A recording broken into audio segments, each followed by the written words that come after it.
ലേഖനം ഹിജ്റയുടെ പരഭാഗ ചിത്രങ്ങൾ മുഹമ്മദുൽ ഗസാലി. സത്യനിഷേധത്തിൻ്റെയും ജാഹിലിയത്തിൻ്റെയും ഘനാന്ധകാരത്താൽ ഇരുൾമുറ്റിയ മണലാരണ്യത്തിൻ്റെ മധ്യത്തിൽ ഒരു രാഷ്ട്രം സ്ഥാപിക്കുന്നതിൽ ഇസ്ലാം കൈവരിച്ച വിജയം അനുപമവും അതുല്യവും വിസ്മയാവഹവുമായ നേട്ടമായിരുന്നു. എല്ലാ ദേശത്തു നിന്നും മുസ്ലിങ്ങളുടെ പ്രഘോഷണം മുഴങ്ങി, യസ്രിബിലേക്ക് വരൂ. നാനാതരം പീഡനപർവങ്ങളിൽ നിന്നും അവഹേളനങ്ങളിൽ നിന്നും പരിഹാസത്തിൽ നിന്നുമുള്ള മോചനം മാത്രമായിരുന്നില്ല ഹിജ്റ. നിർഭയത്വമുള്ള ഒരു രാജ്യത്ത് നവസമൂഹത്തെ നിർമ്മിച്ചെടുക്കാനുള്ള കൂട്ടായ യത്നവും അനുപമ സഹകരണവുമായിരുന്നു അത്. പുതിയ രാജ്യത്തിൻ്റെ നിർമ്മിതിയിൽ കഴിവുള്ള ഓരോ മുസ്ലിമും പങ്കുവഹിക്കേണ്ടത് നിർബന്ധ ബാധ്യതയായി. ആ രാഷ്ട്രത്തിൻ്റെ സുരക്ഷിതത്വവും ഭദ്രമായ നിലനിൽപ്പും ഉറപ്പാക്കുന്ന കഠിനാധ്വാനത്തിൽ ഏർപ്പെടാനും ആജ്ഞാപിക്കപ്പെട്ടു. ഹിജ്റയ്ക്ക് ശേഷം മദീന ഉപേക്ഷിച്ചു പോകുന്നത് അള്ളാഹുവിനെയും അവൻ്റെ ദൂതനെയും സഹായിക്കുന്നതിൽ നിന്നും സത്യത്തോടൊപ്പം നിലകൊള്ളേണ്ട കടമയിൽ നിന്നുമുള്ള പിന്മാറ്റമായി വിലയിരുത്തപ്പെട്ടു. കാരണം ആ രാഷ്ട്രത്തെ ശക്തിപ്പെടുത്തേണ്ടത് ദീനിൻ്റെ നിലനിൽപ്പിന് അനിവാര്യമായിരുന്നു. നമ്മുടെ ഈ കാലത്ത് തന്നെയുണ്ടായ ഇസ്രായേലിൻ്റെ പിറവി പഠിക്കുക. ആ സന്ദർഭത്തിൽ ആവേശഭരിതരായ ജൂതന്മാർ അഭിവാദ്യമർപ്പിച്ച് പരസ്പരം കെട്ടിപ്പുണർന്നു. നീണ്ട നൂറ്റാണ്ടുകൾ ലോകത്തിൻ്റെ പല ഭാഗത്തുമായി ചിതറി ജീവിച്ച അവർക്കൊരു വംശീയ രാഷ്ട്രം സ്ഥാപിക്കാൻ സാധിച്ചിരിക്കുകയാണ്.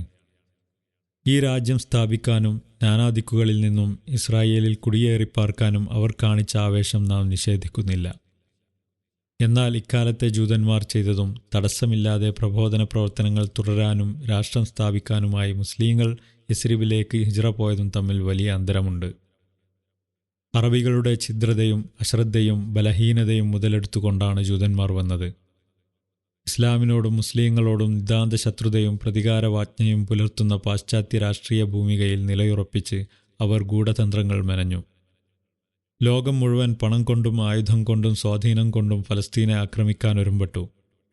വഞ്ചനയുടെയും കുടിലതന്ത്രങ്ങളുടെയും അഗാധഗർത്തങ്ങളിൽ ആപ്പതിച്ചുപോയ ദശലക്ഷക്കണക്കിന് അറബികൾക്ക് ഒന്നും ചെയ്യാൻ കഴിഞ്ഞില്ല.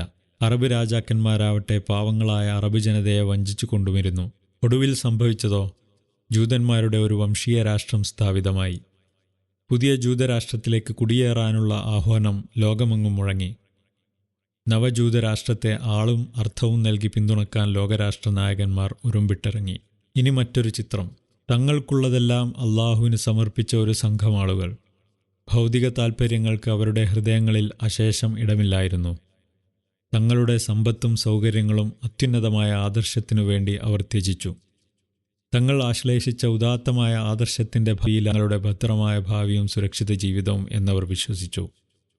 സമരത്തിനു വേണ്ടി ഒഴിഞ്ഞുവെച്ച ആ മഹാമനുഷ്യനെ അവർ അനുഗമിച്ചു. ആ മഹാരഥന് പറയാനുണ്ടായിരുന്നത് ഒന്നുമാത്രം: നീ അവരോട് തീർത്തു പറഞ്ഞേക്കുക, എൻ്റെ മാർഗം ഇതാകുന്നു. തികഞ്ഞ ഉൾക്കാഴ്ചയോടെ ഞാനും എൻ്റെ അനുഗമിച്ചവരും നിങ്ങളെ അള്ളാഹുവിലേക്ക് ക്ഷണിക്കുന്നു. അള്ളാഹു പരിശുദ്ധനാകുന്നു.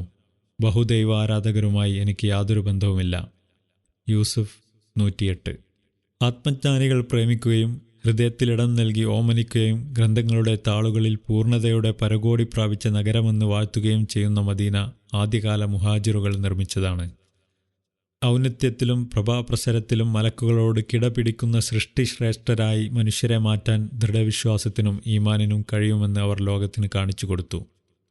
മുസ്ലിം സമൂഹം പ്രവാചകന്റെ അനുമതിയോടെ മക്കയിൽ നിന്നും മറ്റിടങ്ങളിൽ നിന്നും യസ്രിബിൽ ഓടിയണഞ്ഞു. തികഞ്ഞ ആത്മവിശ്വാസവും ഭാവിയെക്കുറിച്ച ഉറച്ച ബോധ്യങ്ങളുമായിരുന്നു അവരുടെ കൈമുതൽ.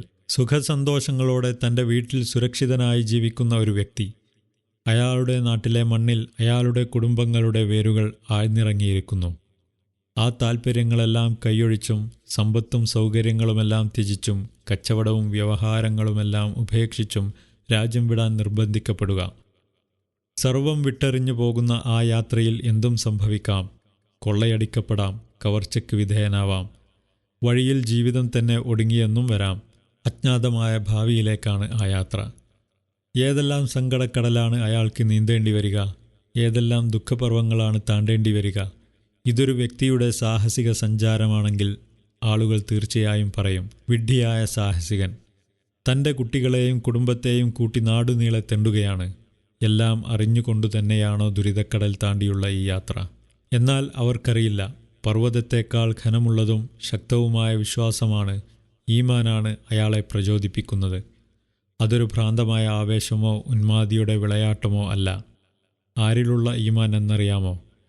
ആകാശങ്ങളെയും ഭൂമിയെയും അവയ്ക്കിടയിലുള്ളതിനെയുമെല്ലാം സൃഷ്ടിക്കുകയും സംവിധാനിക്കുകയും ചെയ്ത അള്ളാഹുവിലുള്ള ഈമാൻ.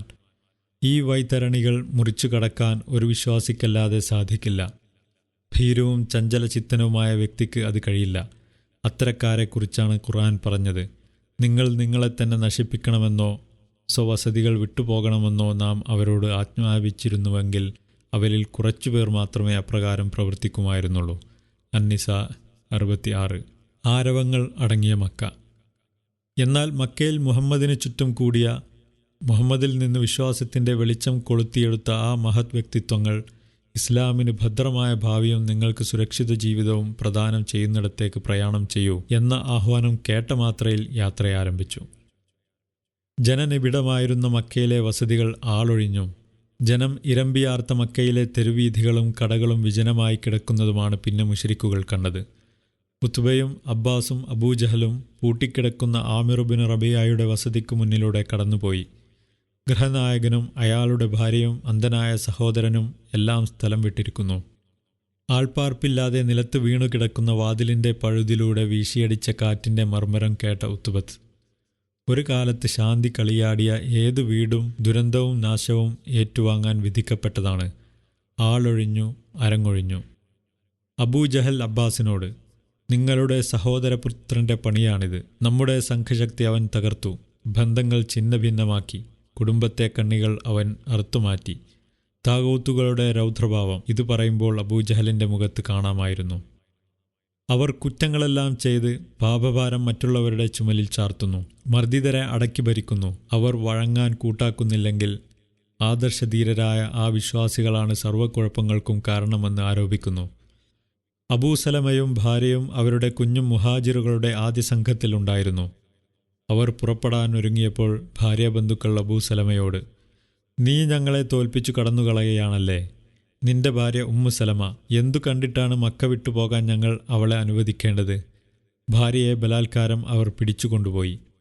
അബൂസലമയുടെ ഗോത്രവും രോഷാകുലരായെത്തി. ഞങ്ങളുടെ ഈ കുഞ്ഞിനെ ഇനി ഇവളോടൊപ്പം വിടുന്ന പ്രശ്നമില്ല. അവളെ സ്വഭർത്താവിൽ നിന്നും തട്ടിയെടുത്തുവല്ലോ നിങ്ങൾ. കുഞ്ഞിനു വേണ്ടി പിടിവലി കൂടിയ അവർ ആ ഇളം പൈതലിനെയും കൊണ്ടുപോയി. അബൂസലമ തനിച്ച് മദീനയിലേക്ക് യാത്ര തിരിച്ചു. ഭാര്യ ഉമ്മുസലമയാവട്ടെ ഭർത്താവിൻ്റെയും കുഞ്ഞിൻ്റെയും വേർപാടിനു ശേഷം ഓരോ പ്രഭാതത്തിലും അബ്തഹിലെത്തി വിദൂരതയിലേക്ക് കണ്ണു നട്ട് സന്ധ്യയാവോളം ഇരുന്നു കരയും. ഭർത്താവും കുഞ്ഞും നഷ്ടപ്പെട്ട ഉമ്മുസലമയുടെ കരൾ പിളർക്കുന്ന ഈ പതിവ് 1 വർഷത്തോളം തുടർന്നു. ആർദ്രത പറ്റിയിട്ടില്ലാത്ത അവരുടെ ഒരു കുടുംബാംഗം, ഈ പാവം സ്ത്രീയെ മദീനയിലേക്ക് പോകാൻ അനുവദിച്ചുകൂടെ നിങ്ങൾക്ക്? അവരുടെ ഭർത്താവിനെയും കുഞ്ഞിനെയും നിങ്ങൾ അവരിൽ നിന്ന് വേർപ്പെടുത്തി. മതിയായില്ലേ നിങ്ങൾക്ക്? അവർ ഉമ്മുസലമയോട്, നിങ്ങൾക്ക് വേണമെങ്കിൽ ഭർത്താവിനൊപ്പം ചേരാം. കുഞ്ഞിനെ അബൂസലമയുടെ കുടുംബത്തിൽ നിന്നും അവർ തിരികെ വാങ്ങി അവർക്ക് നൽകി. അവർ മദീനയിലേക്ക് യാത്ര തിരിച്ചു. റോമക്കാരനായ സുഹൈബ് ഹിജ്റക്കൊരുങ്ങിയപ്പോൾ മക്കയിലെ ഖുറൈശികൾ പറഞ്ഞു, നീ ഞങ്ങളുടെ അടുത്തു വരുമ്പോൾ ദരിദ്രനായിരുന്നു, ഒരു മേൽഗതിയുമില്ലാത്ത നിസ്വനായിരുന്നു. പിന്നീട് ഇവിടെ എത്തി നീ വലിയ സമ്പന്നനായി. ഈ കാണുന്ന മുതലൊക്കെയും നീ വാരിക്കൂട്ടി. ഈ സ്വത്തും മുതലുമായി നീ മദീനയിലേക്ക് പലായനം ചെയ്യാൻ മുതിരുകയാണോ? നടക്കില്ല മോനെ, നടക്കില്ല. സുഹൈബ്, എൻ്റെ സമ്പത്തെല്ലാം നിങ്ങൾക്ക് തന്നാൽ നിങ്ങൾ എന്നെ പോകാൻ സമ്മതിക്കുമോ? ഖുറൈശിക്കൂട്ടം, തീർച്ചയായും. സുഹൈബ്, എന്നാൽ എൻ്റെ സമ്പത്തെല്ലാം നിങ്ങൾ എടുത്ത് അനുഭവിച്ചു കൊള്ളൂ. അവ ഞാൻ ഇവിടെ വിട്ടേച്ചു പോവുകയാണ്. ഈ വിവരമറിഞ്ഞ റസൂൽ സുഹൈബ് ലാഭം കൊയ്തു. സീറത്ത് ഇബ്നു ഹിശാം. ഇങ്ങനെ മുഹാജിറുകൾ ഒറ്റക്കും കൂട്ടമായും മക്കയോട് വിട ചൊല്ലി. അതോടെ മക്ക മുസ്ലിം മുക്തമായി. ഇസ്ലാമിന് അഭയം അരുളുന്ന ഒരു ഗേഹം അങ്ങ് യസ്രിബിൽ ഉണ്ടായിക്കഴിഞ്ഞിട്ടുണ്ടെന്ന് ബഹുദൈവാരാധകർക്ക് ബോധ്യമായി. മുഹമ്മദിൻ്റെ പ്രബോധനം തങ്ങൾക്കുണ്ടാക്കുന്ന അപകടങ്ങൾ മണത്തറിഞ്ഞ അവരുടെ ഉള്ളം ചകിതമായി. ആശങ്കാകുലരായി അവർ നാളുകൾ തള്ളി നീക്കി. സ്വന്തം ജീവൻ്റെ ഭാവിയിൽ ഉത്കണ്ഠ പേറുന്ന ഹിംസ്രജന്തുവിൻ്റെ രോഷമായിരുന്നു അവരുടെ മനസ്സിൽ. അവരുടെ സിരകളിൽ പ്രതികാര രക്തമൊഴി. മുഹമ്മദ് മക്കയിൽ തന്നെയായിരുന്നു. ഇന്നല്ലെങ്കിൽ നാളെ മുഹമ്മദിനും തൻ്റെ അനുചരന്മാരോടൊപ്പം കൂടിയേ തീരൂ. അദ്ദേഹം അള്ളാഹുവിൻ്റെ അനുമതിക്ക് കാതോർത്ത് കഴിഞ്ഞു. തുടരും. പ്രശസ്ത ചിന്തകനും പണ്ഡിതനുമായ ഷെയ്ഖ് മുഹമ്മദുൽ ഗസാലിയുടെ ഫിഖ്ഹുസ് സീറ എന്ന ഗ്രന്ഥത്തിൽ നിന്ന്. വിവർത്തനം പി.കെ. ജമാൽ.